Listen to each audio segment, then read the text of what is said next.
তো hello everyone, সকাল থেকে ভিডিওটা স্টার্ট করতে পারিনি কারণ তোমরা সবাই জানো ভিডিও যদিও আমার করতে লাগে একাই করতে লাগে।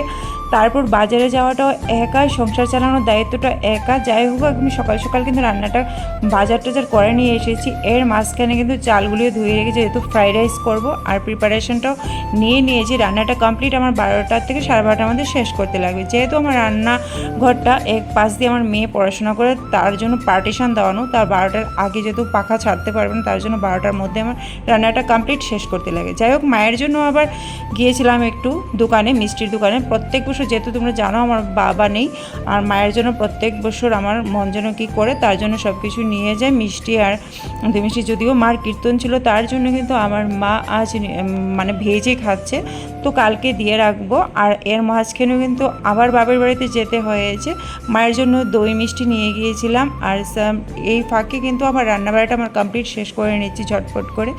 যাই হোক, আজ ফার্স্ট টাইম মায়ের বাড়িতে গিয়েছিলাম আমি নাইটি পরে, তাও স্কুটিতে বসে নাইটি পরে চলে গিয়েছিলাম, কারণ আমার তাড়াহুড়ো আর একটু পুজো করতে হবে, বলতে ঠাকুরকে একটু ধূপ দিতে হবে, তার জন্য অনেকটাই দেরি হয়ে যাবে। আর গোপালের ড্রেসগুলো যদিও এনেছিলাম সেটা দেওয়া হলো না, তো গোপালের ড্রেসগুলিও দিয়ে আসবো। আর মা যেহেতু আজ মার কীর্তন আছে, তার জন্য মা আজ ভেজ খাচ্ছে।